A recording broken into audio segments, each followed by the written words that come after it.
आप सभी को फिर से नमस्कार और आप लोग को बहुत बहुत धन्यवाद। आप लोग अपना काम छोड़ के यहाँ पे सीखने के लिए आया। आज हम लोग बहुत सारे चीज़ को सीखेंगे। मेरा नाम एम जिमिक सागर हेल्थ प्रोजेक्ट। खास तौर से आज हम आप लोग को बताएंगे क्यों बच्चे 6 महीने पूर्ण होते ही उसको ऊपरी आहार देना शुरू करना है और 7 माह से लेकर 24 माह की बच्चे की नियमित देखभाल कैसे करना है।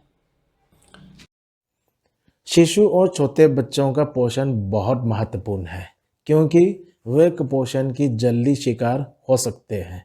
इस अवधि के दौरान शरीर की त्वरित वृद्धि और विकास के कारण उनमें वयस्कों की तुलना में अधिक पोषण की आवश्यकता होती है। 2 वर्ष तक लगातार स्तनपान कराना और उसके बाद भी जारी रखने से शिशु को माता के दूध से सारे लाभ को मिलते हैं, जैसे कि उत्तम प्रोटीन, विटामिन ए और संक्रमण को रोकने में सहायता करता है। तेजी से बढ़ते बच्चे की ज़रूरतों को पूरा करने के लिए 6 माह की उम्र पूर्ण होते ही पूरक आहार देना बहुत आवश्यक है। तो दोस्तों, एक सवाल उठता है, बच्चे 6 महीने ख़त्म होते ही क्यों उसको ऊपरी आहार देना है? क्योंकि बच्चे को 6 महीने ख़त्म होते ही माँ के दूध के अलावा अन्य खाद्य समूह को खाना शुरू करना होगा, क्योंकि आपके बढ़ते हुए बच्चे को पर्याप्त मात्रा में आयरन, जिंक और ऊर्जा केवल माँ के दूध से नहीं मिल सकता। इसलिए ऊपरी आहार देना बहुत आवश्यक है। पूरक भोजन कुछ बहुत महत्वपूर्ण प्रकार वे है जो आयरन से भरपूर है। जब तक कि बच्चे 6 माह की उम्र का हो जाता है, केवल माँ का दूध उसकी आयरन की ज़रूरत को पूरा नहीं कर सकता तथा यदि बच्चे को आयरन से भरपूर भोजन नहीं दिया गया तो उसे एनीमिया हो सकता है। उदाहरण के लिए, बच्चे 6 महीने ख़त्म होते ही प्रथम आहार के रूप में किसी बुने आने जैसे कि मटर को पीसकर और पालक, मुनगा पत्ती को उबालकर उसी पानी में चीनी या पके केले को मिलाकर या सानी बनाकर दिया जा सकता है। पालक, मुनगा पत्ती और मटर आयरन से भरपूर है। या आप आपकी बच्चे को आंगनवाड़ी केंद्र ले जा सकता है। ऐसे बच्चे के लिए आंगनवाड़ी केंद्र में अन्नप्राशन कार्यक्रम किया जाता है।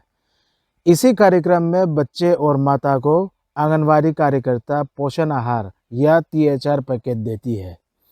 पोषण आहार बनाने के तरीके सीखने के लिए आंगनवाड़ी और वर्ल्ड विजन इंडिया मिलकर खाद्य प्रदर्शन कार्यक्रम आयोजित करता है। इसी कार्यक्रम में माताओं को पूरक पोषण आहार बनाने की नई नई तरीके सीखने को मिलते हैं, क्योंकि पूरक पोषण आहार नियमित आहार के अतिरिक्त एक स्रोत है। सभी माताओं को मैं प्रोत्साहित करता हूं कि आंगनवाड़ी केंद्र पहुंचे और कार्यक्रम में शामिल करें। बच्चे को हर प्रकार से विकास करने के लिए केवल ऊपरी आहार ठीक से खिलाना काफ़ी नहीं होता। जैसे आपको सुबह शाम पेट भरने के लिए खाने की ज़रूरत है, वैसे ही बच्चे को भी वृद्धि पर नज़र रखना और विकास को बढ़ावा देना ज़रूरी है। जैसे कि नंबर 1 में बच्चे का नियमित रूप से वजन लेना, उनकी वृद्धि पर नज़र रखना और उनमें किसी प्रकार की कमी का पता लगाने के लिए आवश्यक है। दूसरा नंबर में साफ सफाई। बच्चे का भोजन तैयार करते समय और उससे खिलाते समय साफ सफाई का ध्यान रखना संक्रमण से बचने के लिए आवश्यक है। संक्रमण के कारण पोषक तत्व नष्ट हो जाते हैं और कुपोषण होता है। तीसरा नंबर में बीमारी के दौरान स्तनपान। बीमारी के दौरान स्तनपान जारी रखना चाहिए, क्योंकि संक्रमण के दौरान पोषक तत्व की कमी की भरपाई के लिए बच्चों को अधिक पोषण आहार की ज़रूरत होती है। तो दोस्तों, अभी समय होगा कि हम लोग ऊपरी आहार बनाने सीखेंगे। मैं आप लोग को ऐसे रेसिपी बताऊंगा कि गांव में भी और शहर में भी लोग बहुत खाया जाता है और खास है इसी उम्र की बच्चे के लिए केवल पौष्टिक नहीं लेकिन स्वादिष्ट भी है। हम सबसे पहले देखेंगे खिचड़ी मिक्स खीर 7 माह से लेके 12 माह के बच्चे को कैसे बना के खिला सकता है और सामग्री क्या क्या लगता है। ये बनाने के लिए सामग्री लगता है 2 चम्मच दाल, 2 चम्मच चावल, 2 चम्मच दलिया या कुटा हुआ गेहूँ, आधा टमाटर, पालक, मेथी या मुनगा के पत्ते 2 चम्मच, किसा हुआ आधा आलू, कद्दू का टुकड़े 1 चम्मच और नमक स्वाद के अनुसार। ये सभी सामग्री आसानी से घर में या मार्केट में मिल जाता है। ये सभी सामग्री का आटा भी पीस कर रख सकते हैं, लेकिन पीसने से पहले कढ़ाई में ठीक से भूनना है। पीसा हुआ आटा बर्तन में डाल के आटा के हिसाब से पानी डालकर पकाना है। 5 से 10 मिनट पकाने के बाद और थोड़ा ठंडा होने के बाद बच्चे को खिला सकते हैं। बच्चे के लिए दिन में 3 से 4 बार खिलाइए, बाकी समय में माँ का दूध भी पिलाना है। अगर पिसा हुआ आटा नहीं है तो ये सभी सामग्री कुकर में डालकर पकाइए और नरम होने के बाद बच्चे को खिला सकते हैं। ये खिचड़ी मिक्स खीर बनाने के तरीके बहुत सरल है, बहुत सिंपल है, लेकिन बहुत पौष्टिक है। इसी को बनाने के लिए कोई भी सीख सकता है और बना सकता है। दूसरा में देखते हैं पौष्टिक खिचड़ी 12 से 24 माह के बच्चे के लिए कैसे बनाकर खिला सकता है और ये बनाने के लिए सामग्री क्या क्या ज़रूरत है। पौष्टिक खिचड़ी बनाने के लिए चाहिए चावल 50 ग्राम या आधा कप, दाल 50 ग्राम या आधा कप, खाना बनाने वाला तेल 15 ग्राम या 1 चम्मच, टमाटर 50 ग्राम या आधा टमाटर, गाजर 25 ग्राम या आधा गाजर, हरी धनिया 25 ग्राम या 8 पत्ते, मुनगा पत्ती 25 ग्राम या 1 मुट्ठी, आलू 50 ग्राम या छोटा 1 आलू और नमक और मसाले स्वाद के अनुसार। ये सब सामग्री तैयार होने के बाद बनाएंगे। बनाने के तरीके ऐसे हैं।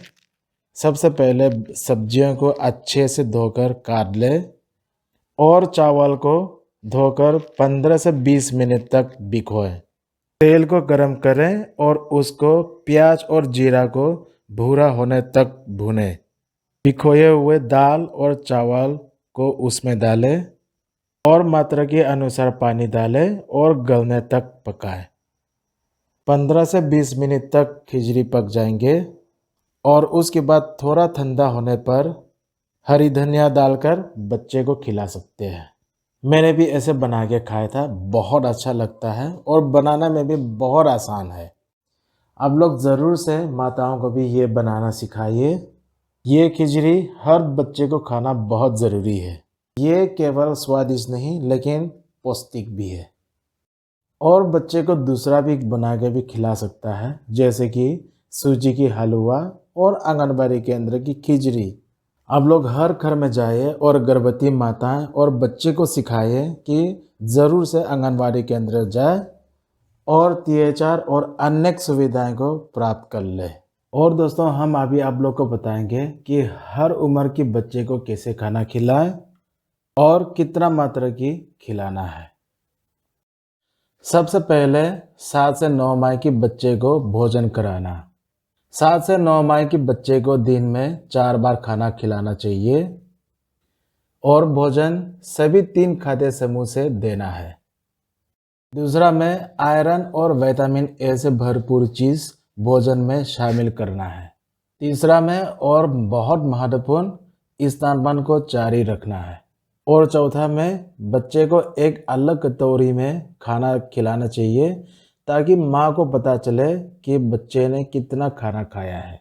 दोस्तों, अभी हम देखेंगे 1 वर्ष की बच्चे को कैसे भोजन कराना है। पहला पॉइंट में 12 माह की उम्र के बच्चे को हर दिन 6 बार खाना चाहिए। इसमें से 3 या 4 बार भोजन परिवार की आपूर्ति से होना चाहिए। दूसरा पॉइंट में 12 माह से बच्चे स्वयं से खाना खाने का प्रयास करेंगे, लेकिन उन्हें सक्रिय रूप से भोजन कराने की आवश्यकता होगी। और दोस्तों, तीसरा पॉइंट में इसी उम्र में भी स्तनपान जारी रखना बहुत ज़रूरी है।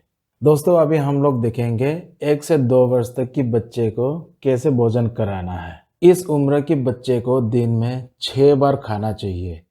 इसमें से 3 या 4 बार भोजन परिवार की आपूर्ति से होना चाहिए। भोजन सभी 3 खाद्य समूह में से होना चाहिए और बच्चे को एक अलग प्लेट में खिलाना चाहिए ताकि माँ को पता चले बच्चे ने कितना खाना खाया है।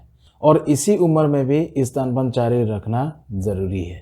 दोस्तों मैंने इस संबंधित वीडियो और रेसिपी की वीडियो YouTube में डाला हुआ है। आप लोग अधिक जानकारी के लिए YouTube को देख सकता है। अभी समय कम होने की वजह से हम लोग अगला सेशन में जाएंगे और अगला सेशन है 7 से 24 माह के बच्चे के लिए नियमित देखभाल। सबसे पहले हम चर्चा करेंगे हाथ धुला या बच्चे को साफ सफाई से रखना। ऐसे बच्चे को साफ सफाई से रखना और शौचालय का उपयोग करवाना बहुत ज़रूरी है। परिवार के सदस्यों तथा बच्चों को शौच के बाद अपने हाथ को साबुन से धोना चाहिए तथा बच्चे को शौच के पश्चात साफ करने पर भोजन तैयार करने से पहले, खाना तथा खिलाने या पिलाने से पहले 6 माह की आयु से बच्चों को खाना खाने से पहले हमेशा उनके हाथ धुलाए जाने की आदत होना चाहिए। पूरा परिवार को शौचालय का उपयोग करना चाहिए, ना कि खुले खेतों में जाना चाहिए। तो दोस्तों अभी हम चर्चा करेंगे दूसरा विषय में टीकाकरण। बच्चों के लिए टीकाकरण क्यों आवश्यक है? टीकाकरण का उद्देश्य बच्चों की संक्रामक रोगों से ग्रस्त होने की संभावना को कम करना है। इसके अलावा यदि अधिकतर लोग टीकाकरण करा ले और रोगों की प्रतिरक्षा प्राप्त कर ले तो समुदाय में आसानी से संक्रामक रोग नहीं फैल पाएंगे। उदाहरण के लिए व्यक्तियों और समुदाय की स्वास्थ्य और जीवन की सुरक्षा की जा सकती है। बच्चा पैदा होते ही टीकाकरण शुरू कर देना चाहिए क्योंकि नवजात शिशुओं की प्रतिरोधक क्षमता कम होती है और वे संक्रामक रोगों की चपेट में आ सकते हैं। तो बच्चे के लिए टीका कब कब लग सकता है, आप लोग यहाँ पे दिया हुआ टीकाकरण की सूची को आप लोग देख सकते हैं। टीकाकरण की निर्धारित तारीख में आंगनवाड़ी केंद्र पहुँचना चाहिए। यदि उनका टीका छूट जाता है तो माता पिता को ANM मैडम या जिम्मेदार चिकित्सक या डॉक्टर के साथ मुलाकात निर्धारित करना चाहिए। तो माता पिता को ANM मैडम या जमींदार चिकित्सक या डॉक्टर के साथ मुलाकात निर्धारित करना चाहिए और बच्चे को जितना जल्दी हो सके टीका लग जाना चाहिए। कुछ परिस्थितियों के अंतर्गत टीकाकरण को रुका जा सकता है अथवा विशेष व्यवस्था की आवश्यकता होती है। यदि आपका बच्चा किसी बीमारी से पीड़ित है तो उसको टीका लगने से पहले डॉक्टर की सलाह लेना चाहिए। तो दोस्तों अभी हम देखेंगे किस बीमारियों के कारण से बच्चे को टीका नहीं लग सकता। जैसे कि बच्चे का पैदा होते ही प्रतिरोध क्षमता में कमी होती है या ल्यूकेमिया से शिकार हो या कैंसर हो या क्रोनिक बीमारी हो जो जिसका लंबा इलाज चल रहा है या पिछले किसी टीके से गंभीर रिएक्शन का इतिहास रहा हो, ऐसे बच्चे को टीका नहीं लगाया जा सकता है। ऐसे स्थिति में बिना डॉक्टर की सलाह से टीकाकरण ना करवाएं। टीकाकरण के बाद होने वाले रिएक्शन आमतौर पर हल्के होते हैं। इसमें शामिल है घबराहट, हल्का बुखार और इंजेक्शन लगाए जाने की जगह की चारों ओर मामूली सूजन आना अथवा दर्द होना। इसी स्थिति में माता पिता या नर्स बच्चे को पैरासीटामोल दे सकते हैं। यह दवा दर्द और बुखार कम करने में मदद करता है, लेकिन इसी दौरान एस्पिरिन दवाई का उपयोग नहीं किया जाना चाहिए। माता पिता तकलीफ या दर्द को कम करने के लिए दर्द होने वाला स्थान पर ठंडे पानी में तौलिया भिगोकर पट्टी बनाकर रख सकते हैं। बच्चे को घबराहट 24 घंटे से अधिक समय तक बनी रहती है। अगर तेज बुखार हो और इंजेक्शन लगाए जाने के 24 घंटे बाद भी इंजेक्शन स्थान पर सूजन अथवा दर्द बना रहा हो तो ज़रूरी है कि डॉक्टर को दिखाएं। अभी समय होगा कि हम लोग देखेंगे डायरिया मैनेजमेंट यानी डायरिया की रोकथाम। तो दोस्तों, डायरिया क्या होता है और उसकी रोकथाम कैसे किया जाना चाहिए। बच्चे अगर दिन में 3 से अधिक बार पतले शौच करते हैं तो उससे डायरिया कहते हैं। तो दोस्तों, डायरिया के समय बच्चे को कैसे देखभाल करना चाहिए। डायरिया होने पर बच्चे में पानी की कमी को होने से रोकें।